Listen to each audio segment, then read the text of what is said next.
નમસ્કાર ખેડૂત મિત્રો, હું છું રમેશ. મિત્રો, ખાસ કરીને અત્યારનો સમય એવો છે કે ગુજરાતના ઘણા બધા વિસ્તારોની અંદર ઓલરેડી મગફળીની વાવણી થઈ ગઈ છે અને ઘણા વિસ્તારો એવા છે કે ત્યાં સતત વરસાદ રહેવાને લીધે હજી વાવણી બાકી છે. પરંતુ હું એવું માનું કે જે વિસ્તારની અંદર વાવણી થઈ ગઈ છે, મગફળી ઉગી ગઈ, આંતરખેડ પણ થઈ ગઈ છે.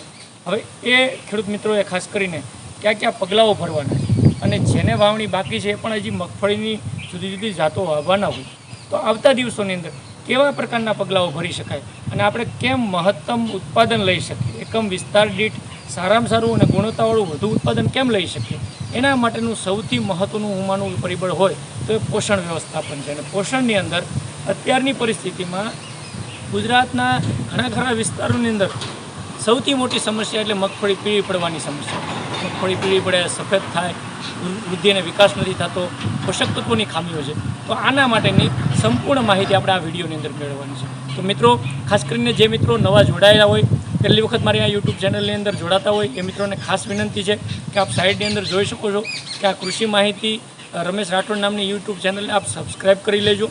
સબસ્ક્રાઈબ કરી અને ત્યારબાદ આ ઘંટડીનું નિશાન છે એના ઉપર ઓલ કરી દેશો એટલે તમામ પ્રકારના વિડીયોના નોટિફિકેશન આપને મળતા રહેશે. તો આપને ખાસ વિનંતી, આ યુટ્યુબ ચેનલને સબસ્ક્રાઈબ કરજો, વધુ લોકો સુધી શેર કરજો અને લાઈક કરજો.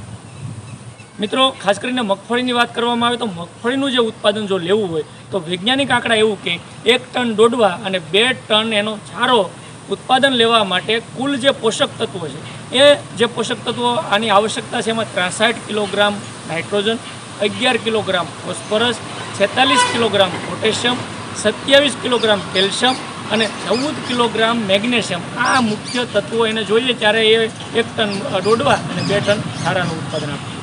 હવે મિત્રો, ખાસ કરીને મગફળી કઠોળ વર્ગનો પાક છે, એની અંદર રાઇઝોબિયમની ગાંઠો એટલે હવામાંથી નાઇટ્રોજન ફિક્સ કરે છે એટલે નાઇટ્રોજનની એને જરૂરિયાત ખૂબ ઓછી રહેતી હોય. પરંતુ જે બધા જ પોષક તત્વો આપણે પૂરા પાડશું તો જ આપણે મગફળીનું ગુણવત્તાસભર ઉત્પાદન મેળવી શકશું. હવે મિત્રો, ખાસ કરીને જે સમસ્યા છે એમાં ડોડવાના વિકાસ અને ગુણવત્તા જો આપણે જાળવવી હોય તો એના માટે ખાસ કરીને એને 2 તત્વોની ખૂબ જ આવશ્યકતા હોય. અને 2 તત્વો એટલે કેલ્શિયમ અને ગંધક છે, અને આપણે ગંધકને સલ્ફર તરીકે ઓળખીએ.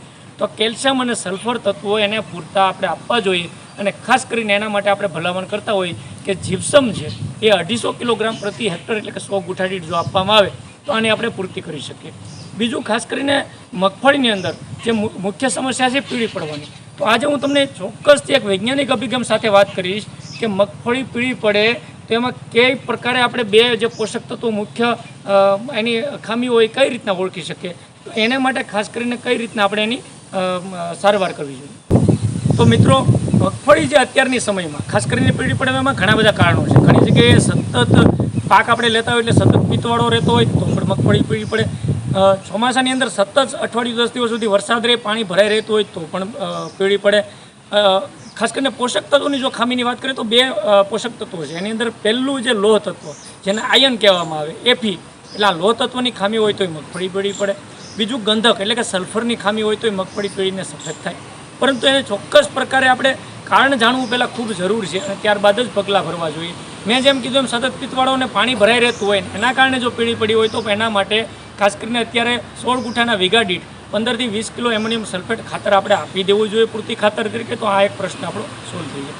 બીજું, જે મગફળીઓ લોહ તત્વની ખામીને લીધે પીળી પડે એને પહેલાં અવલોકન કરવાની ખૂબ જરૂર છે. હું ચિત્રની અંદર પણ તમને બતાવવાનો પ્રયત્ન કરી રહ્યો છું કે પાન પીળા હોય, એની મુખ્ય જે નસો છે એ લીલી ઘાટા લીલા કલરની હોય તો જ સમજવાનું. અને વસલો ભાગ પીળો થતો હોય તો આ લોહ તત્વની ખામી છે, એટલે નસો લીલી રહે અને પાન પીળું પડે. ક્યારેક એનું પાન સફેદ પણ મિત્રો થાય અને પાનની કિનારીઓ ધાર જે છે એ છે જ એની ટોચ બળી ગયેલી હોય એવો ભાગ થતો હોય તો આ લોહ તત્વની ખામી છે. હવે લોહ તત્વની ખામી હોય તો એનો આપણે ઉપાય કરવો જ ખૂબ જરૂરી છે. માર્કેટની અંદર ને વિડીયોના માધ્યમથી સોશિયલ મીડિયામાં ઘણો બધો પ્રચાર થતો હોય. હું તમને આજે એ વાત કરીશ, એક સિમ્પલ અને સાદો 15 થી 20 રૂપિયામાં આપણો પંપ થઈ જાય અને આપણે આ સમસ્યા હલ થઈ જાય એના માટે કૃષિ ઇન્સ્ટિટ્યૂટે જે ભલામણ કરી છે હીરાકશી અને લીંબુના ફૂલ.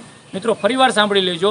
હીરાકશી એક પંપની અંદર 150 ગ્રામ 15 લીટર પાણીમાં, પણ હીરાકશી જ્યારે વાપરીએ ત્યારે આપણે ખાસ કાળજી લેવાની છે કે આગલી રાતે એટલે કે 24 કલાક પહેલાં એને પલાળી દેવાની છે. ત્યારબાદ પ્રતિ પંપ એટલે 15 લીટર પાણી દીઠ 150 ગ્રામ હીરાકશી અને 15 ગ્રામ લીંબુના ફૂલ, આ એક પંપનું માપ છે. એનો ઘાટો સ્પ્રે આપણે જો આપી દેવામાં આવશે તો આ જે લોહ તત્વની ખામી છે એનું નિરાકરણ ખૂબ સસ્તું અને સારી રીતે મિત્રો મળી જાય. તો આ લોહ તત્વની વાત હતી. બીજી જે ખામી અત્યારે જોવા મળે એ ગંધક એટલે કે સલ્ફરની ખામી છે. હવે ખાસ કરીને એમાં નવી જે કૂંપણો નીકળે એ પીળી હોય અને નવા પણ હોય એ ખાસ કરીને નાના રહેતા હોય, છોડનું કદ છે એ ઢીંગણું થોડુંક રહેતું હોય અને ધીમે ધીમે આ જે પાનનો રંગ છે એ સફેદ થઈ જતો તો માનવાનું કે આ સલ્ફર એટલે કે ગંધકની ખામી છે. અને એના માટેનો સૌથી સારો ઇલાજ એ છે કે અત્યારે બજારની અંદર ઝીંક સલ્ફેટના નામે ખાતરો મળતા હોય, એટલે કે જેની અંદર 33% ઝીંક અને 15% સલ્ફરવાળું ખાતર મળતું હોય. આ ખાતરનો ખાસ કરીને આપણે પૂંખવાનું છે, એટલે કે 1 એકર દીઠ 1 એકરની અંદર 5 કિલો, એટલે આપણે 40 ગુટાની અંદર 5 કિલો આ ઝીંક સલ્ફેટ ખાતરને પૂંખી અને આપી દઈએ, ત્યારબાદ આંતરખેડ કરી દઈએ તો આ સલ્ફરવાળો જે પ્રશ્ન છે એ ખાસ કરીને આપણને હલ થતો જોવા મળશે. બીજું કે ખાસ કરીને બજારની અંદર જ્યાં પીળી અને જે તત્વોની ખામીઓ છે એના માટેનું એક 3 તત્વોનું એક ભેગું એક મિશ્રણયુક્ત ખાતર આવે, ખાસ કરીને લોહ તત્વ, સલ્ફર અને મેગ્નેશિયમ. તો આ જે તત્વોના બજારની અંદર જે ખાતર મળતું હોય એની અંદર મેગ્નેશિયમ 4 થી 4.5% એટલે 4.5% મેગ્નેશિયમ હોય, ખાસ કરીને લોહ તત્વ 12.5% હોય અને એની અંદર સલ્ફર 12%. એટલે કે આ ત્રણેય કોમ્બિનેશનવાળું ખાતર એક પંપની અંદર 100 થી 125 ગ્રામ નાખીને છાંટવામાં આવશે તો પણ આ જે સમસ્યાઓ છે પીળી પડવાની, ખાસ કરીને સફેદ થવાની, એ સમસ્યાનું ખૂબ સારી રીતે નિરાકરણ કાઢી શકશું. અને મિત્રો બીજી એક વાત કે ખાસ કરીને જો આપણી મગફળી સતત અઠવાડિયા સુધી પીળી રહે તો આપણે સૌ જાણીએ છીએ કે મગફળીનું પાન છે જે લીલું પાન હોય હરિતકણ એની અંદર રહેલો હોય અને પ્રકાશનની ક્રિયા કરી અને છોડને ખોરાક પૂરું પાડવા, એટલે કે રસોડાનું કામ જો પાન કરતું હોય પણ જો પાન જ પીળું રહે અથવા સફેદ થાય તો આ પ્રકાશનની ક્રિયા અવરોધાય, છોડ નાનો રહે અને ઘણી વખત અઠવાડિયા 10 દિવસ સુધી આ સતત પરિસ્થિતિ રહે તો આપણી મગફળી ઉત્પાદન નહીં આપે. તો ગુણવત્તાવાળું ને એકમ દીઠ મેં અગાઉ વાત કરી એમ વધુ ઉત્પાદન લેવા માટે આ પીળાશને અને સલ્ફર અને લોહ તત્વની ખામીઓને મટાડવા માટેના આપણે ઇલાજ કરવા ખૂબ જરૂરી છે. બીજું એક માર્કેટની અંદર માઇક્રોન્યુટ્રન્ટ સૂક્ષ્મ તત્વોનું ગ્રેડ 4નું ખાતર પણ મળતું હોય અને મિત્રો એ 250 ગ્રામનું જે પેકેટ બજારની અંદર મળતું હોય એમાંથી આપણે 10 પંપ કરવાના છે, એટલે 25 ગ્રામ લેખે આપણે નાખીને જો છંટકાવ કરશું તો પણ આ બધા સૂક્ષ્મ તત્વોની ખામીઓને નિવારી શકશું. વારાફરતી આપણી મગફળીની અંદર શેની ખામી છે, ક્યાં તત્વની તકલીફ છે અને એના માટેનો કેવો ઇલાજ કરવાનો છે એ ઇલાજ પ્રમાણે મને લાગે આપણે નિરાકરણ કરવાની જરૂર છે. પણ નિરાકરણ સસ્તું કરીએ. ફરીવાર મેં કીધું એમ કે લોહ તત્વની ખામી છે તો હીરાકર્ષી અને લીંબુના ફૂલ જેટલું સસ્તું એક પણ નિરાકરણ નથી. એની જરૂર લાગે તો આપણે 2 થી 3 છંટકાવ 10 થી 12 દિવસના ગાળે કરવાના છે.